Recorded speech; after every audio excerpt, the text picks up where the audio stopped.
start with talking to you about how what people I've mentioned about you before, when I've spoken about you, but people may not have as a perception of monks. I think people often think of monks as either we know nothing about them, or we think maybe they're lazy and they don't want to do any work, or we think maybe they're uneducated and they didn't have another path, or maybe we think they were very religious growing up.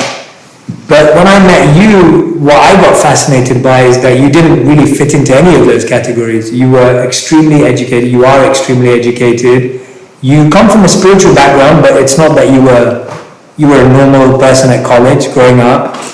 I just want to hear a bit about how you decided that this path was right for you, because when I heard what you'd done, I was so impressed that someone of your caliber, who had everything that me and my friends were seeking, were able to give it up so easily for this life. So what brought you to this stage? Tell me about what you wanted to become growing up, and then why you became this. Well, thanks, Jay, for asking that question. Yes, it's true that as I was in IIT, I did not have this idea of becoming a monk, but I came across a few incidents, and those were some of the turning points in my life. One of my friends, who was pretty well-to-do in terms of education and studies, he once attempted a suicide, and that really shook me up. And then for the first time I started understanding that life is much more than just achievements, but there is also a feeling of experience which each one of us is processing from within. So we are improving technology, we are improving systems, but what about the human experience which is happening behind those systems and behind those machines? On the other hand, I also found that in my class there were some other students who had failed in quite a few subjects, but they were not at all affected, and they were going around the campus as if nothing has happened. So I was pretty bewildered, because I thought those were the ones who should be in anxiety. And when I asked them, they would respond by saying that our philosophy in life is simple: to enter the college is our job, to take us out of the college is college's job. So why should we be worried?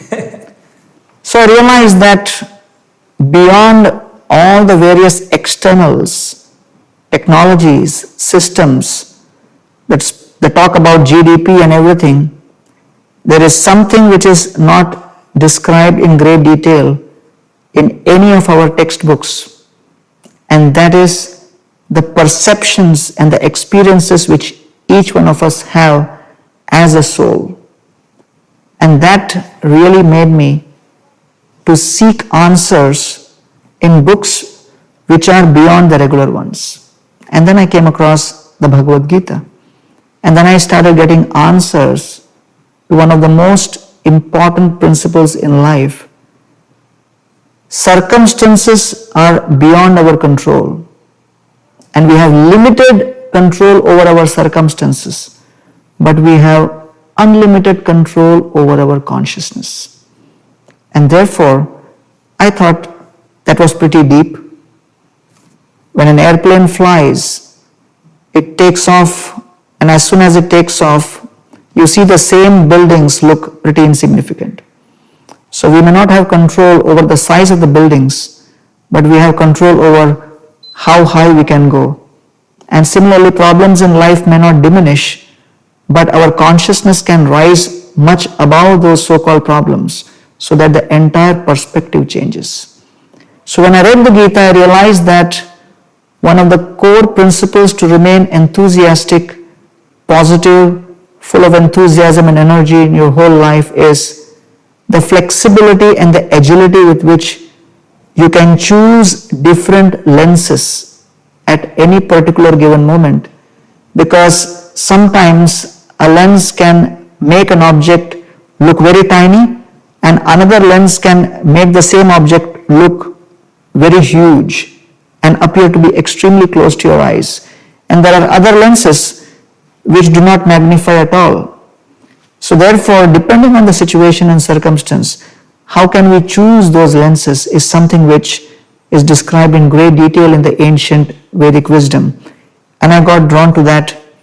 I started reading it, and I didn't realize that my journey will take me one day to London so that our paths cross. Yeah, that's so beautifully explained, and thank you for sharing that, because I think so many people who will be listening and watching today, so many of them may have that experience at college too, that people are facing so much stress and anxiety, people are trying to become something that they don't want to be, but maybe their parents want them to be it, or maybe their friends or their peers think that that is what success is in society. How did you, when you decided to become a monk, I'm guessing that not everyone around you was celebrating.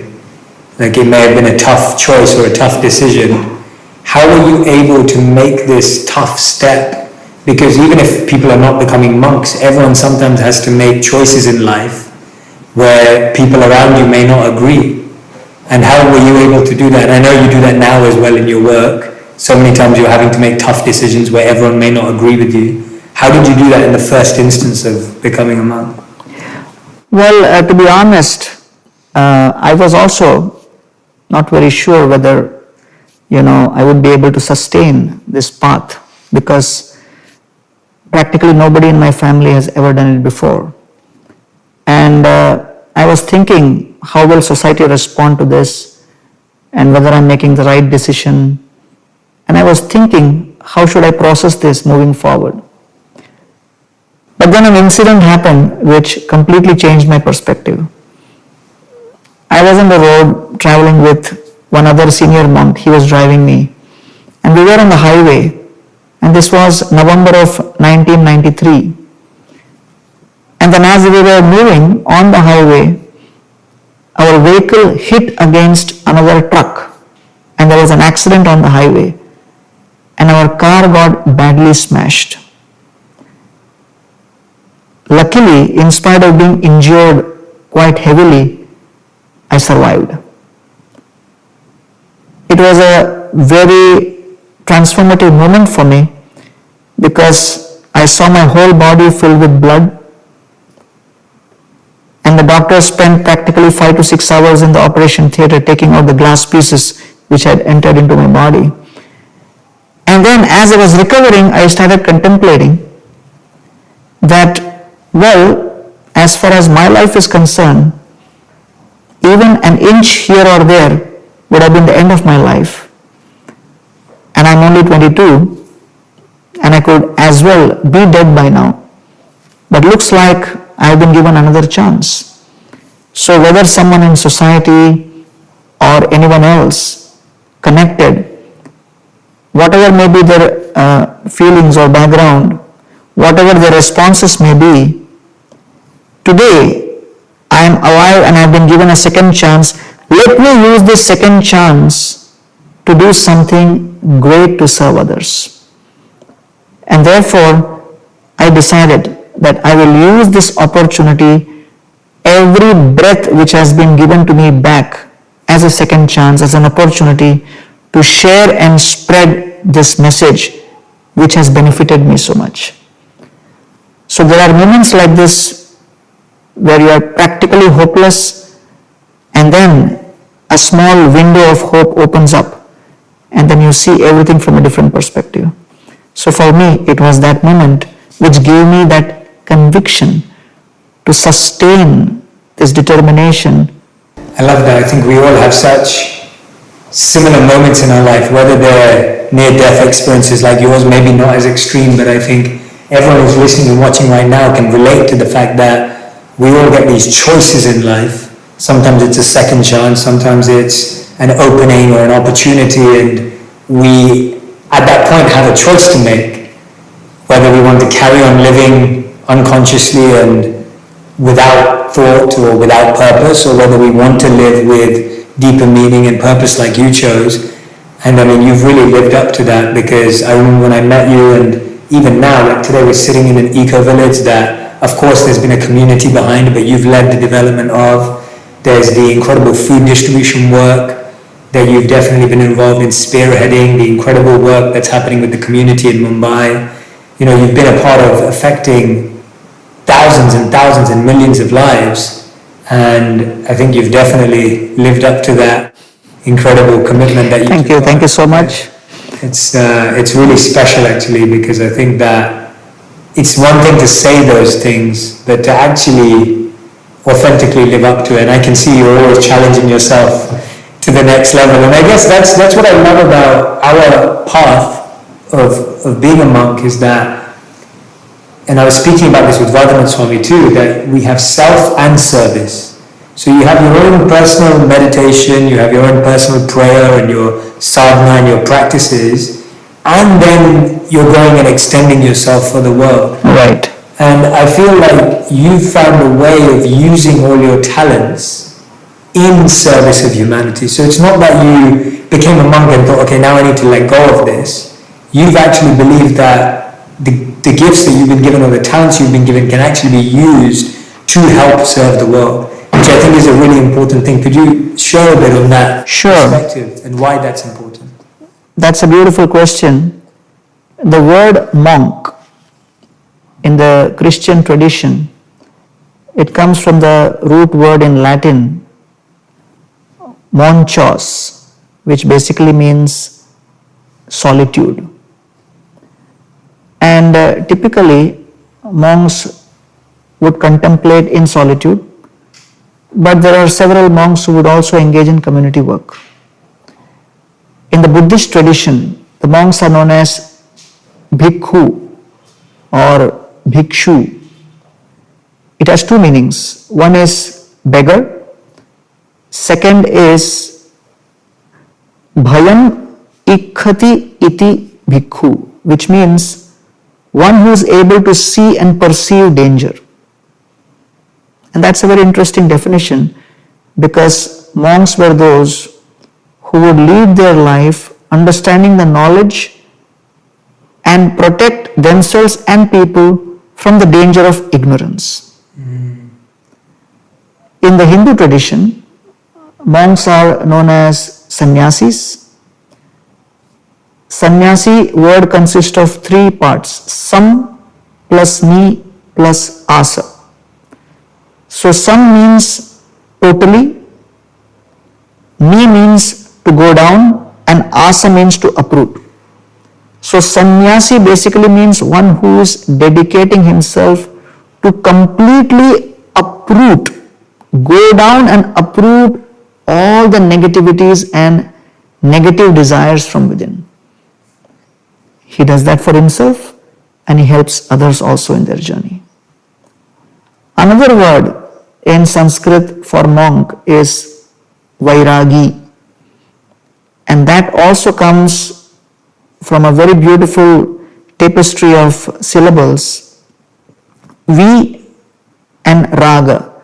So vi means without and raga means attachment. Without attachment. And another meaning is vi plus ranj plus bhan, which means without color.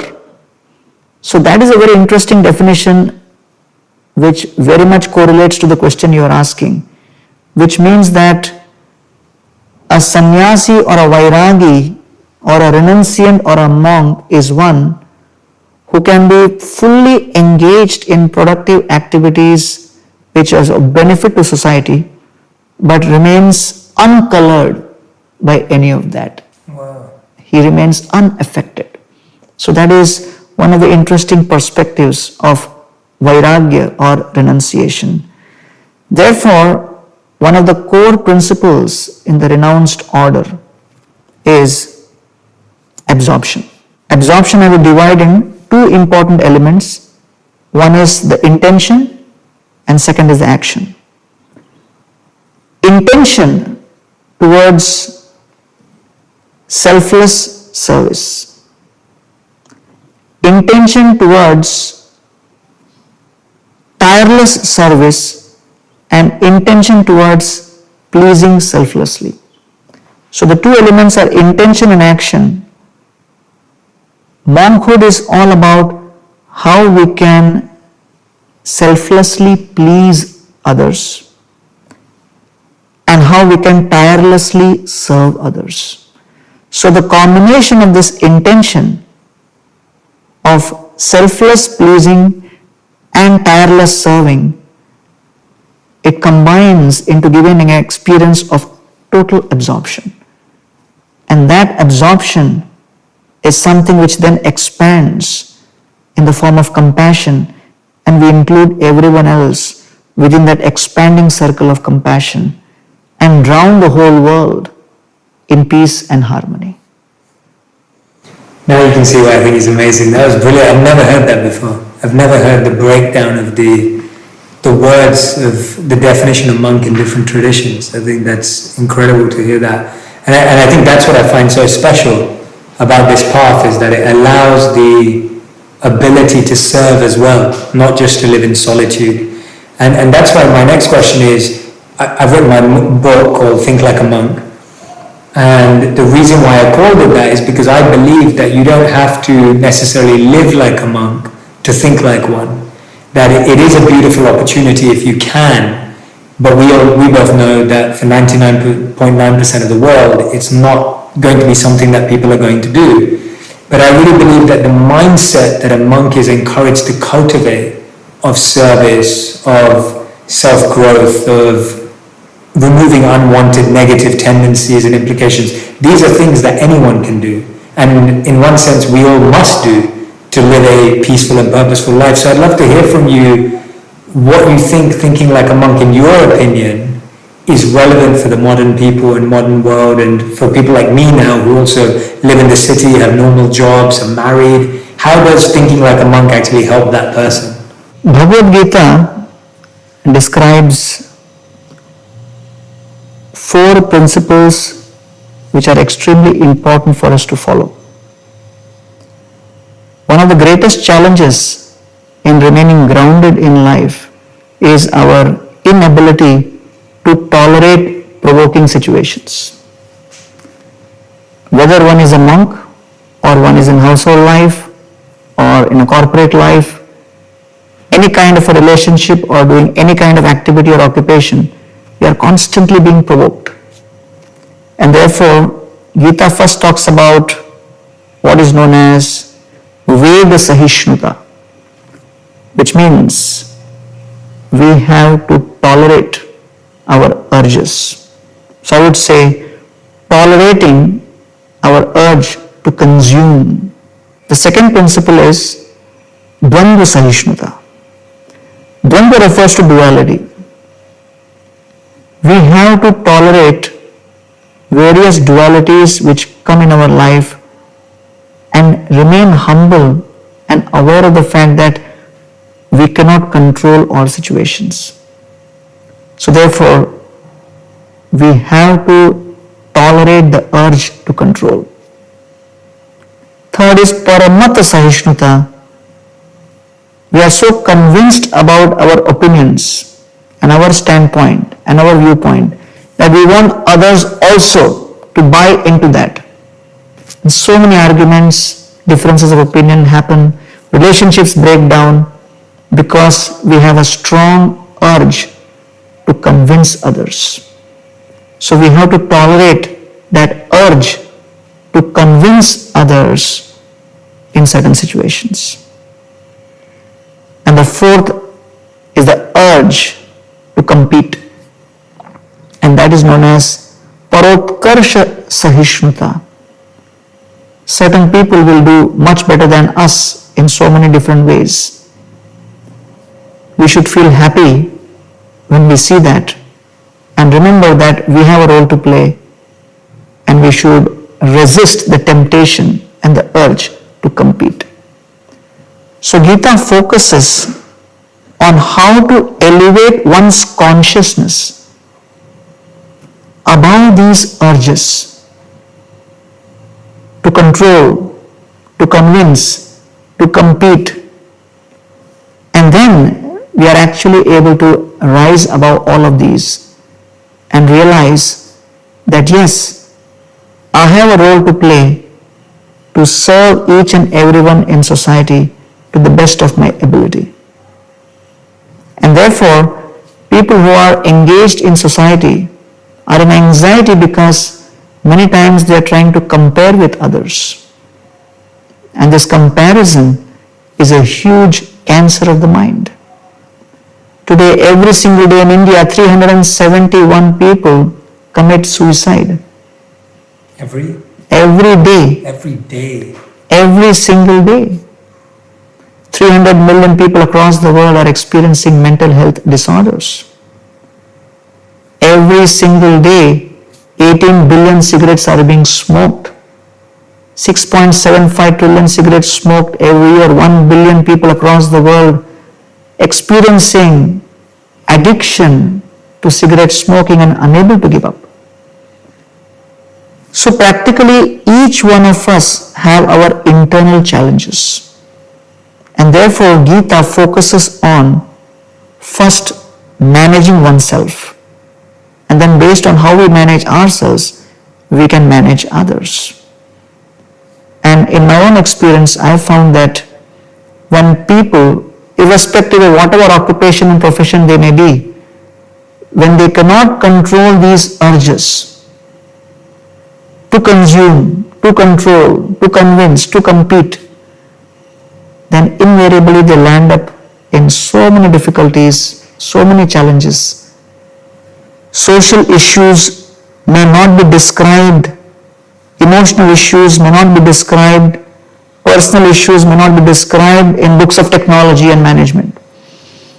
But all of those issues have a major role to play in our overall experience as individuals and in our contribution to society. For example, the word family may not pop up anywhere in your management books or in your technology books. But today, because of a lack of emphasis on family values and because of inability for people to control their urges, so many differences of opinion are cropping up. A country like Luxembourg has a divorce rate of 87%. Spain has a divorce rate of 65%. France has a divorce rate of 55%, Russia 51%. America has a divorce rate of 46%. The global divorce rate is 44%. And therefore, it's very important for us to realize that there may not be much focus on instilling values in individuals and institutions as families. But if you do not focus and emphasize and invest in something, in due course of time, you'll lose it. And therefore, it was not empty rhetoric when people would say, a family which prays together stays together. And therefore, it's very important for us to introspect which way we are going as a society. How much are all these values crucial and critical for self-conservation and conserving relationships in society, conserving mental health and sanity in society, because sometimes we may just think that these are not irrelevant because you cannot connect a dollar value to these values. Absolutely. Yeah, no, that's a fantastic answer, because I think that's the key thing that's missing, that we live in a world that believes if you actually chase the satisfaction of your urges, then that is freedom. That real success is actually following your urges, or whatever urge you have. If you want to compete with someone, compete. If you want to compare with someone, compare. If you want to say anything about someone, you can say it. And we see that as freedom. But actually, what you're suggesting and what the text is suggesting is that we actually gain real freedom when we don't need to do those things and we don't feel the need to do those things. So on that point, let's extrapolate that, because I think that's a really powerful point. What is the beginning or the step-by-step process of starting to create self-control? Because I think we see self-control as such a negative thing because it's seen as restrictive, or it's seen as like almost being imprisoned, but actually we're imprisoned by our desires. But that's still it's like a massive paradigm shift for a lot of individuals today, and even for myself when I first met you and I first came to this. So explain why actually freedom comes from controlling your urges. The Gita says, Raga Dvesha Vimuktaishtu Vishayan Indriyascharan Atmavashyar Vidayatma Prasadam Adhigacchati. This is a beautiful verse where Krishna says that freedom from all of our base desires comes when we are able to control our mind and follow a strict discipline of applying ourselves to follow a certain regimen. The word used is regulative principles of freedom. It may sound contradictory because self-control or discipline seems to have a connotation of being bound as a prisoner. But I'll give two examples. One, if someone is flying a kite, the question is the rope binding the movement of the kite, or the rope becomes an instrument for helping the kite fly higher? So if someone says, why is the kite bound? Let us cut the rope. So the kite may fly for some time, but then again it will crash. So the rope is binding the kite, but the rope should not be seen as limiting the movement of the kite, but facilitating the upliftment of the kite. Similarly, if you are caught in a traffic jam, you cannot move. And sometimes when the signals don't work, or if the policeman is not there in sight, then there may be a huge traffic jam.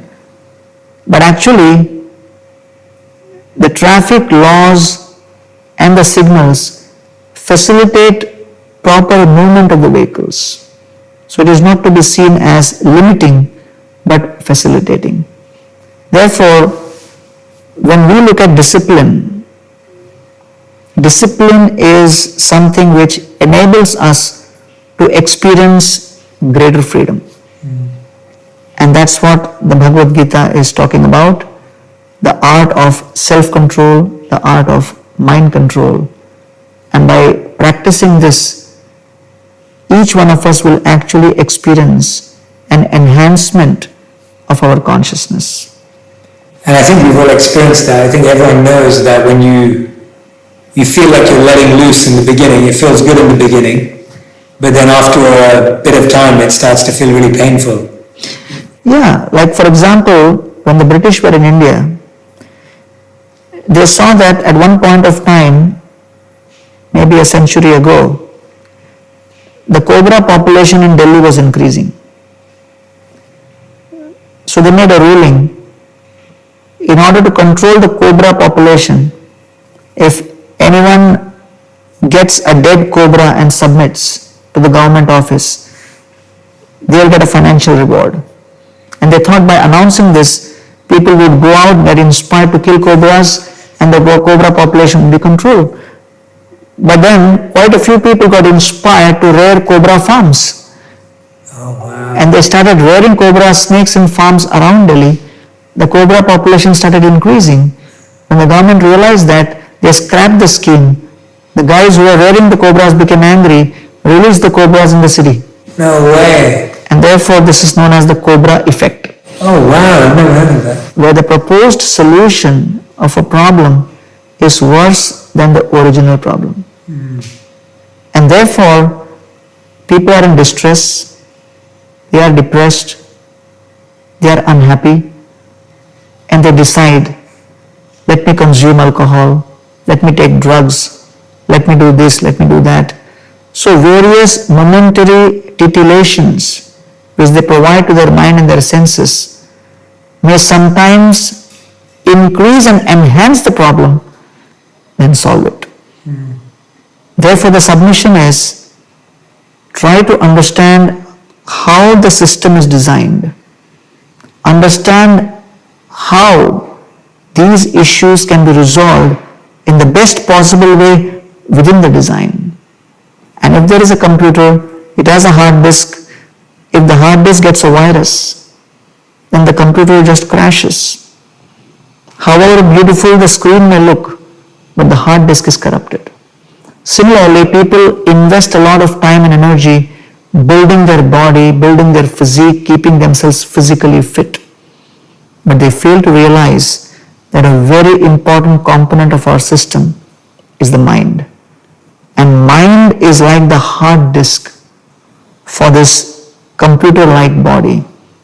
And if sufficient investment is not made to keep the mind fit, then in due course of time, one will be overwhelmed with negativities.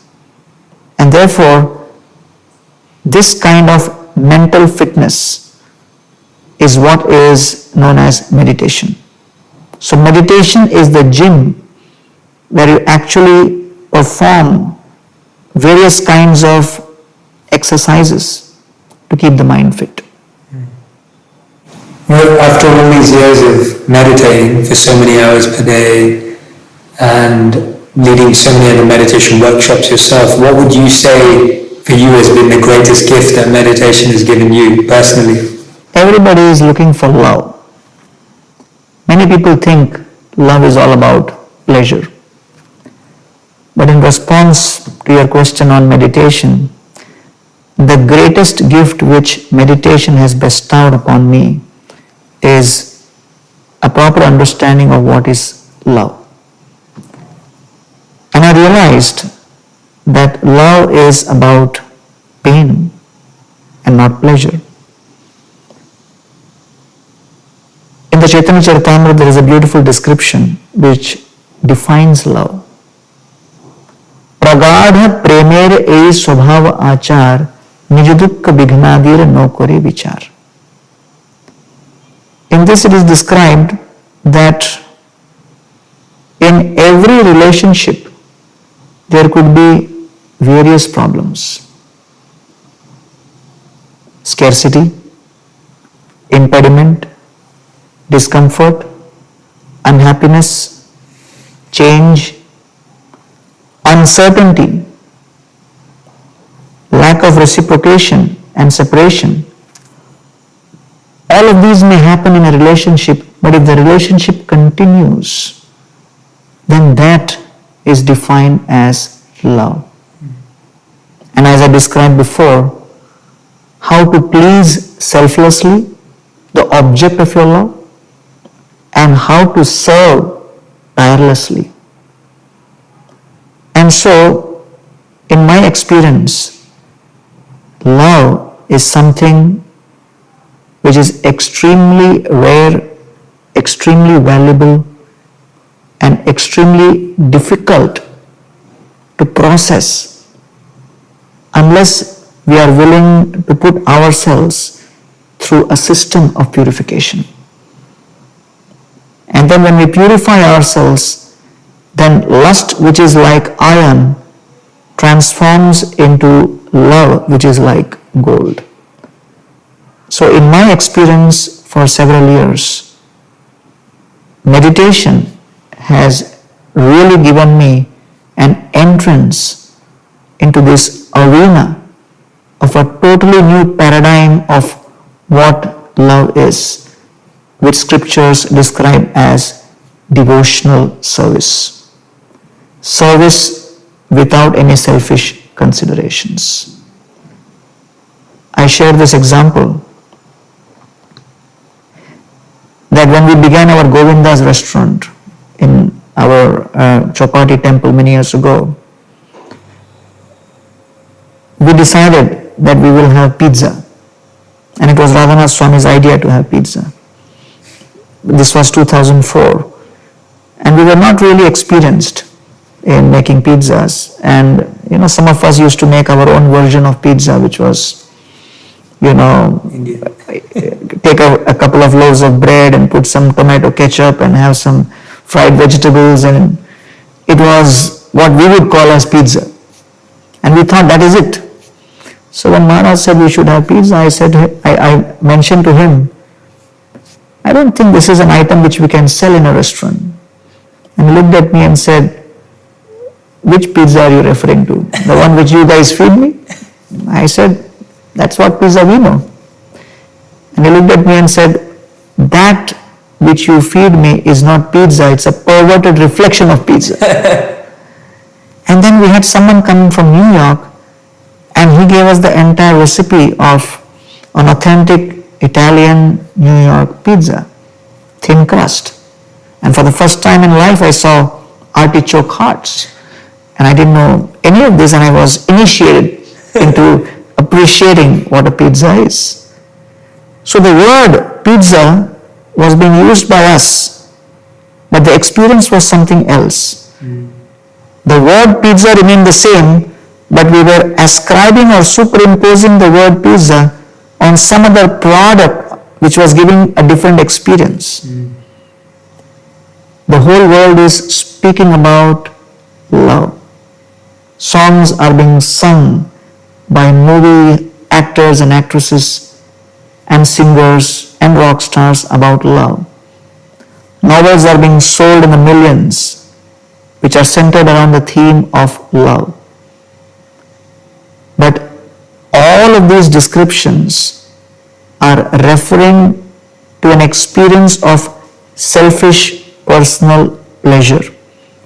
Whereas the description as given in the Vedic scriptures is love means service without selfish consideration. So this has been the greatest revelation as far as meditation is concerned for me in my own life and my journey with Radhanath Swami and my other monks. Amazing. People often question how can anything be truly selfless if you know that it's good for you? And I want to hear your perspective on that, because I'm sure people have said to you that how can anything be selfless? Because if I know that it's good for me to do service and I'm serving, then it's not selfless. So how do you respond to that? The soul by nature is designed to serve. So sugar by nature is sweet and water by nature is liquid. So when we perform an activity and function which is as per nature and as how it has been designed, one experiences harmony, and that harmony produces the greatest efficiency. And so the soul by nature is designed to serve.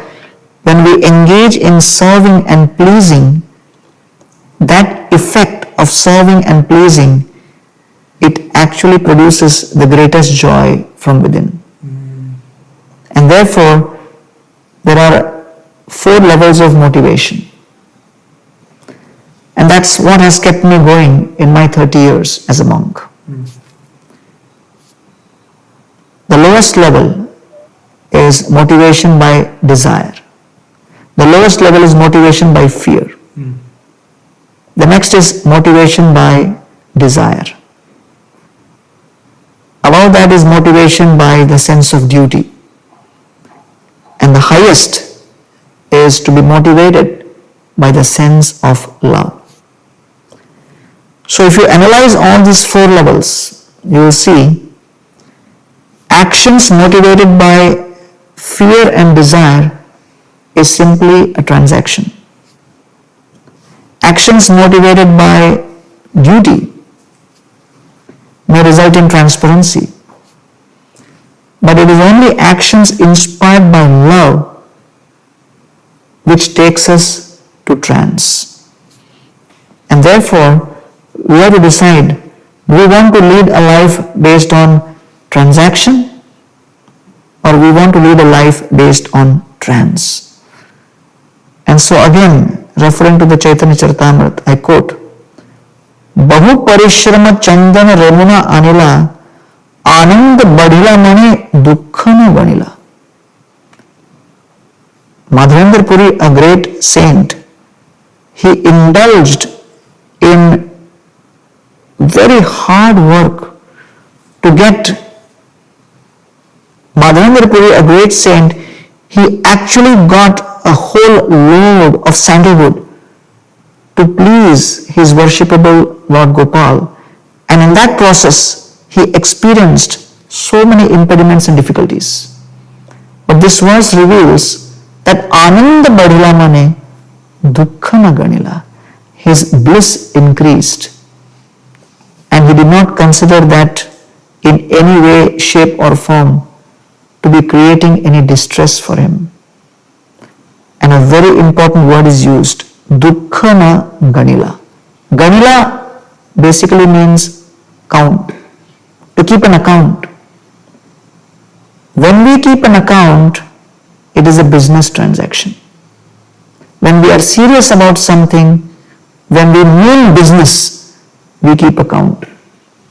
If I lend money to someone, and if I'm running a business, so I keep account of how much I've earned, how much I've spent. If someone is intent upon losing weight, they count their calories. So whenever there is seriousness and business-like dealing, the principle of keeping account comes.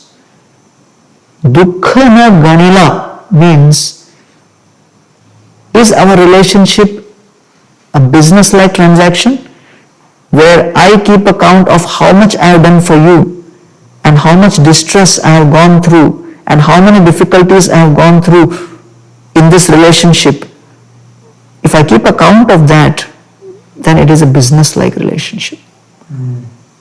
When a child is screaming in the middle of the night, the mother spontaneously gets up to pacify the child. The mother never tells other people in the family, I am not on night shift, or I don't have overtime. How much will you pay? No, because she is just concerned out of a principle of selfless service to the child. And therefore, in a relationship inspired by love, one is in trance because we do not keep count of what difficulties we have to go through in that relationship, because we are simply concerned with pleasing the other person. And I believe that when I have led my life in this particular capacity as a monk, it has been keeping in mind a higher principle. A soldier fights to protect others' home and hearth. A monk fights to protect others' hopes. And therefore, when people go to a pharmacy shop, they know they'll get medicine. When they go to a bookstore, they know they'll get a book. When they come to a spiritual place where such spiritual discussions are going on,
why are they coming? Why are they listening to you? Why are they connecting with anything from any of our traditions? Because they are coming to receive hope. And therefore, people may think wealth is my greatest asset, position is my greatest asset, good looks are my greatest asset, political influence is my greatest asset, social acceptance is my greatest asset. But all of these are assets which can be finished and destroyed at any moment. As per Bhagavad Gita, the greatest asset is our hope. If someone has hope, even if he loses all the other things, he can still, in due course of time, do his best. And therefore, these kind of discussions evoke growth of the most important asset which each one of us have, the power and the ability to hope. Absolutely. That's an amazing perspective in looking in that way. I'm going to shift the conversation slightly, so hopefully this will be fun for all of you. I wanted to ask, go with us some questions about our relationship because he's known me since I was 18 years old. I'm 32 now, so it's been a fair amount of time, and we've spent a lot of quality time together in that time. So I wanted to ask him a few questions. So my first question was, and I want you to be honest. You have to be honest. No, you don't have to sugarcoat. What was the first thing you thought of me when we first met? Or around that time? Yeah, I was in London and Jay walks in with one more friend, and then I look at him and I think, oh, this guy looks like Tom Cruise. And then, he starts asking, all kinds of questions, and I think maybe he's in distress because his girlfriend has ditched him. So honestly, I didn't think that you were so serious about wisdom and wanting to know more. At least it didn't appear at that time. So those were my first impressions. I hope I'm not being offensive. No, it's true. It's true. I was never, I wasn't spiritually inclined as a young kid. And even in my teens, I was not so spiritually inclined. I think that's why I meant at the beginning that meeting you was a real turning point for me, because even though I had some friends that were into spirituality, my family, of course, my father and everything, I didn't really see my place. I couldn't really understand how someone like me could be spiritual. And I think that's why I'm so proactive in wanting to share it with people in the way I do, is because I want to share wisdom in a way that people like me, who didn't really think they were spiritual or could access it, can actually find their path. So I think you're right. I would agree with that. Okay, good. And then, did you ever think that I would become a monk? Because I used to tell you, probably every time we met, between 18 to 22, that I wanted to be one. Whenever I would hear that, I would think this guy has gone nuts. And I was worried because, definitely you were so sincere, and your intention to become a monk was coming from somewhere really deep. But because I had spent already so many years by that time as a monk, I knew that life was pretty rough in terms of, a relentless need for being disciplined, and, it's going to be extremely difficult and tough. And you came across to me as someone so fragile, and someone who's like a mama's boy, that I would always think that, oh man, how will this guy tolerate all the hardships as a monk? And I was trying to discourage you for sure for all those years. So, but what happened later was, of course, your call. So this is good. I want you all to listen to this, because I want you to realize how much growth someone has to make. I think sometimes when I'm speaking now, or you hear me, a lot of the time people feel that, oh, you've always been this way, or you've always had it figured out. And the answer is we don't. No one has it figured out. And we're all figuring it out all the time. And emotionally we change as well. I was definitely, I think when I first met you,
I don't think I was thick-skinned. I don't think that I was resilient. I think I was fragile emotionally. I think I was very sensitive. Like, all of these things were, and I was 18 years old, so should I really put myself under pressure to be more? Maybe not, because you're only 18 years old. But now when I look back and I think about how I've been able to grow and change, it's fun to see it from that perspective. It's fun to look in the mirror with someone that has known you for a while and realize how far you've come. and for you to see how far anyone can come as well, including yourself. So, okay, that's good. And then when I became a monk, then we traveled together as well. What did you think during that time? What was your thoughts? Were they changing? Did I impress you? Did I prove you wrong, or where did it go from there? Now, I must be very honest that, I never imagined that, you come to where you are today. Because at that point of time, I remember so many times you would break down and cry, and I was wondering that how will this guy survive his years as a monk? And I still cry. if someone had told me that one day this boy is going to become a social media celebrity, I would have said, good luck. But I definitely was impressed, number one, with your sincerity in wanting to know and learn.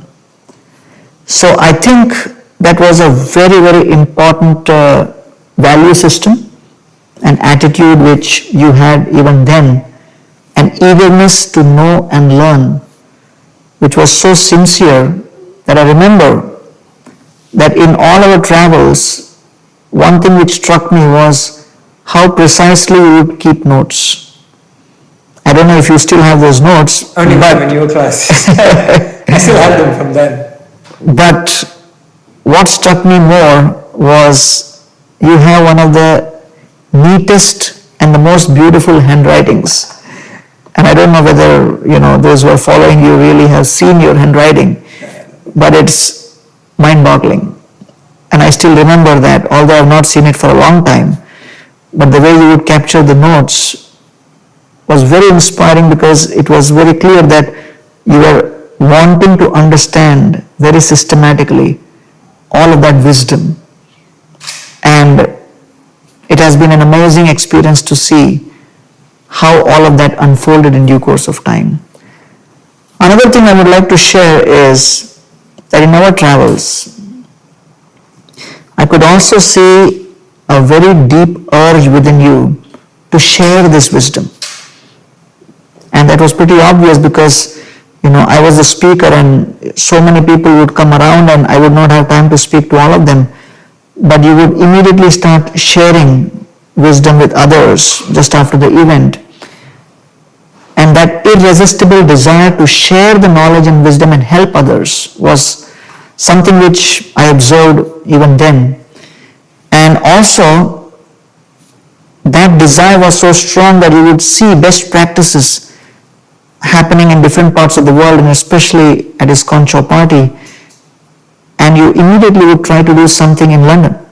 And one example of that was how you really tried to help the youth in London by creating a beautiful house for the youth to stay right around the college campus, where they could experience a proper ecosystem for spiritual advancement. And I think it was totally your initiative, which was born of your experience of seeing something like that in India.